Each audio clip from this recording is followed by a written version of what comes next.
TV মিয়া ABC টাঙ্গুইন হ্যাঁ এটা SC টিভিতে পাঠাবো। ওকে ফাইন রেডি হ্যাঁ সুপ্রিয় দর্শক আসসালামু আলাইকুম, ওয়েলকাম জানাচ্ছি এসটিভিতে। তো সো আজকে আমাদের দুইজন অতিথি রয়েছেন, সুমাইয়া আক্তার তানহা ও সাইমা ইসলাম ফাতিহা। তো তাদের কাছে জানবো যে তানহা আপু কেমন আছো? আলহামদুলিল্লাহ। আমাদের চ্যানেল পক্ষ থেকে তোমাকে শুভেচ্ছা এবং অভিনন্দন জানাচ্ছি। ধন্যবাদ। ওয়েলকাম। তো আজকে তোমার কাছে আমার দুটো কোশ্চেন আছে। যে প্রথম কোশ্চেন হচ্ছে 2024 কে তোমরা কিভাবে দেখেছো এবং 2024 যেভাবে ছাত্র আন্দোলনের মাধ্যমে আমরা স্বৈরাচার পতন হয়েছে সেই বিষয়ে কিছু যদি আমাদের দর্শক আমাদের অডিয়েন্সদের বলতাম। আচ্ছা, 2024 অনেক হ্যাসেলে গেছে। আমরা যা না দেখছি আর কি আগে আমাদের বাবা মারা দেখছে 1971 সালের কাহিনী, ওইগুলো যেগুলো আমরা না দেখছি সেটা 24 সালে দেখছি।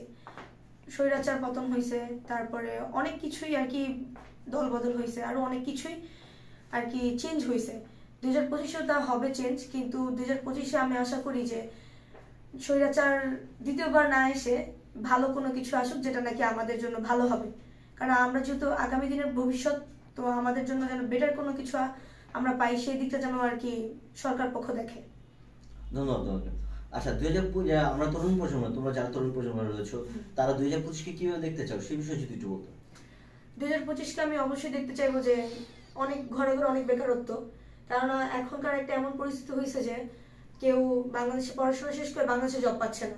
তার মূল যে আর কি যোগ্য যে একটা প্রাপ্য একটা জব পাবে, সে যে আমি স্টাডি কমপ্লিট করছি, আমার একটা প্রাপ্য একটা জবের প্রয়োজন, সে প্রাপ্য জবটা আমি পাচ্ছি না। আমি আশা করবো যে প্রত্যেকটা মানুষের প্রাপ্য জব কিংবা প্রাপ্য স্থান তাকে দেওয়া হোক। একটু শর্ট করবে। Thank you so much for your complement.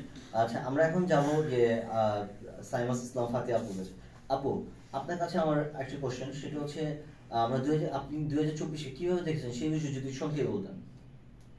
2024-এ নানা ধরনের কর্মকাণ্ড ঘটেছে, অরাজনৈতিক, তারপরে অনেক ধরনেরই আর কি। যেমন আমরা আমাদের ভাই বোনদেরকে দেখেছি, তাদেরকে রাস্তা নামতে হয়েছে এই কোটাটার কারণে।